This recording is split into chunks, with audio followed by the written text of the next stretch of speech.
자, 현재 5번 문제 볼 거예요. t가 2보다 크대요. 그러면 t가 2보다 크다 써주시고요. 그 다음에 fx가 뭐야? 했더니 t의 ln x에 대한 제곱이에요.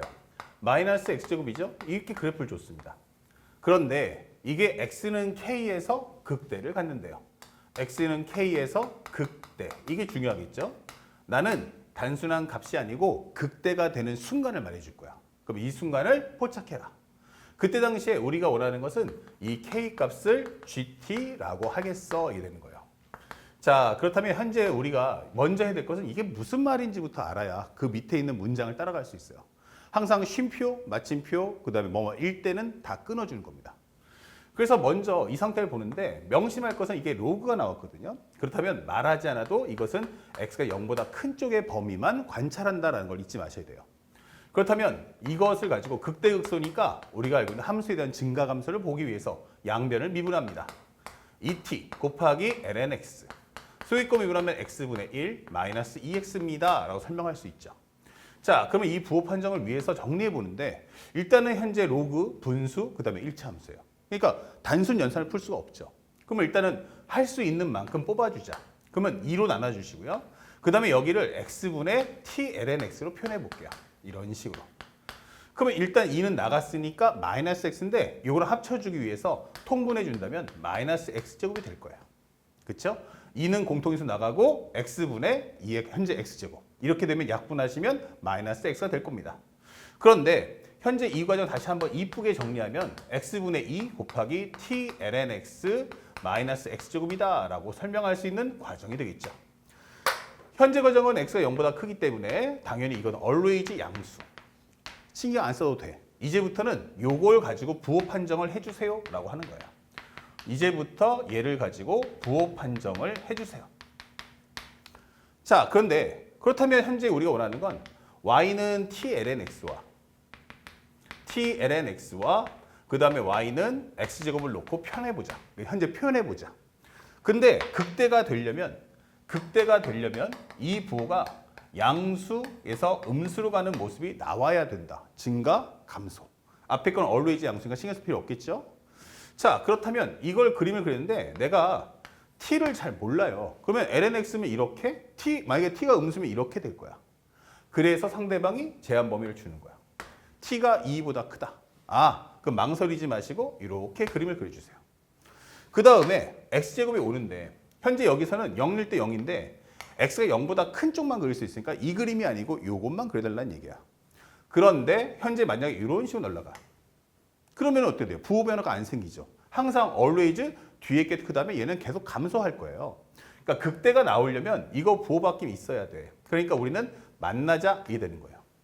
그렇죠? 이게 바로 y는 x제곱. 그 중에서도 이렇게 두 개의 값이 있는데 이 두 개의 값 중에서도 나는 양수에서 음수, 즉 로그가 컸다가 그 다음에 2차 함수 컸으면 좋겠어요. 요 점을 기점으로 해서 전 단계는 로그가, 후 단계는 2차 함수가. 누가 더 커? 그게 아니죠. 이 전 단계 로그 함수가 커야 되고 이 후 단계는 2차 함수가 커야 돼요. 누굴까? 라고 묻는 거예요. 바로 이 위치죠. 그럼 여기를 우리는 x 이퀄 k라고 하겠다. 근데 그 k를 우리는 gt라고 할 거야. 이게 되는 거예요. 그러면 얘가 식을 발휘하려면 요 값이 위력을 발휘하면 바로 요 점에 관한 설명서를 가져와라. 이게 되는 거예요. 얘가 누구냐? 바로 우리가 알고 있는 t ln x가 x제곱하고 같을 때다. 이게 되는 거고요. 자, 일단 등장인물이 k라고 했지만 이거 함수를 변수를 t로, gt로 바꿔줄 거야. 그러면 이게 변수를 한 종류를 만들기 위해서 t 곱하기 ln gt. 그렇죠? 그리고 여기는 gt에 대한 제곱 이렇게 설정을 해주고 이 다음 스텝을 따라와 주세요. 지금 생긴 모양은 어땠어요? 이거 음함수 아니야? 라고 했는데 맞아요. 음함수 스타일이긴 한데 지금 보는 변수가 다 누구에 반응 변수야? 이거 다 t구나. 그러니까 이거는 음함수는 아닌 거예요. 아시겠죠? 만약에 k라고 들어갔으면 이제 음함수가 됐을 수 있지만 지금은 전부 다 gt로 해가지고 전부 다 변수를 하나 통일하면서 학생들의 난이도를 낮춰주려는 게 의도입니다.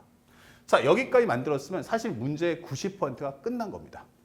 그 다음 옵션이 뭡니까? 했더니 두 번째, 상대방이 원하는 건 g 알파가 2제곱이야. 이걸 통해서 나는 원하는 게 알파 곱하기 G 프라임 알파에 대한 제곱의 값을 구해주는데 얘가 바로 P분의 Q가 나올 테니 이때 당시에 P 플러스 Q의 합을 구해주세요 라고 하는 겁니다. 그러면 내가 원하는 건 지금부터 알파하고 G 프라임 알파를 찾아와 이 되는 거예요. 뭘 통해서? 내가 GT의 식은 안 주니까 값은 줄게. 이거 써먹어봐 이 되는 거예요. 그러면 오케이. 첫 번째 요 식에다가 X 대신에 T 대신에 일단 알파를 한번 넣어보자. 그럼 알파 곱하기 ln G알파. 여기는 G알파에 대한 제곱입니다. 이게 되는 거죠. 그러면 G알파는 알파 곱하기 2의 제곱이 되고 얘는 2의 제곱에 뭐가 돼요? 제곱이니까.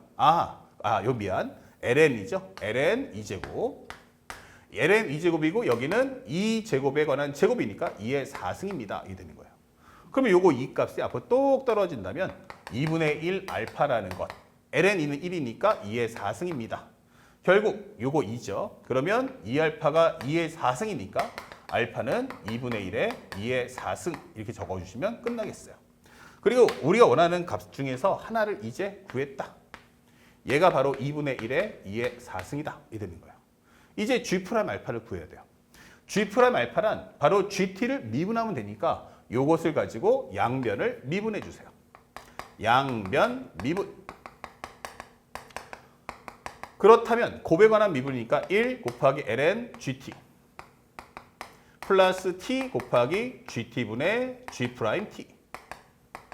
우변을 미분하시면 2 곱하기 GT, 편하게 그 GT, 그리고 G 프라임 T입니다 라고 설명하시면 되겠어요.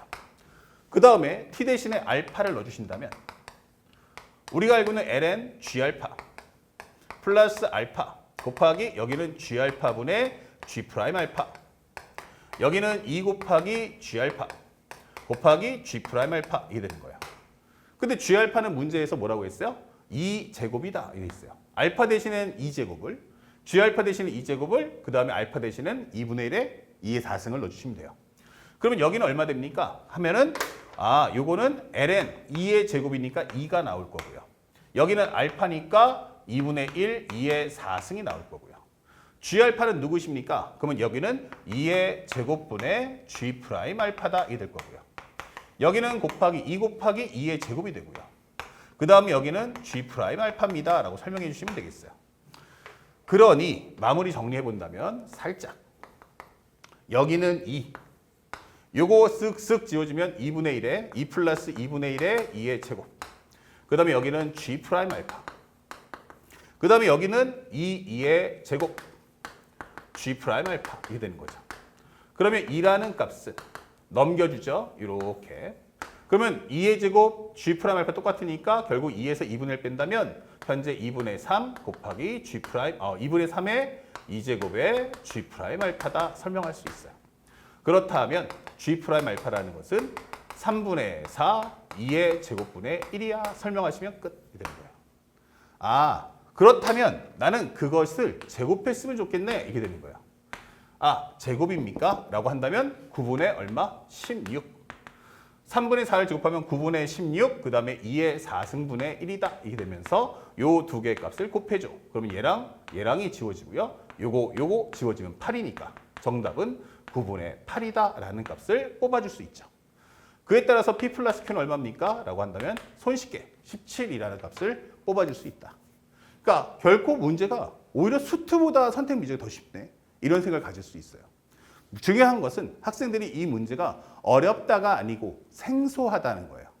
우리는 원래 다항함수에 관련된 미분법을 많이 하다 보니까 그런 패턴은 익숙하지만 초월함수라든지 여러 가지 변형된 모습에 익숙치 않다 보니까 나도 모르게 움츠러드는 겁니다. 지금 하지만 내용을 보니까 그렇게 어렵진 않구나. 대신 상대방이 원하는 그 순서의 과정을 하나하나 따라간다면 손쉽게 풀 수 있음을 꼭 가슴에 새겨주시길 부탁드리겠습니다. 자, 바로 연결해서 이제 6번 문제도 살펴보겠습니다.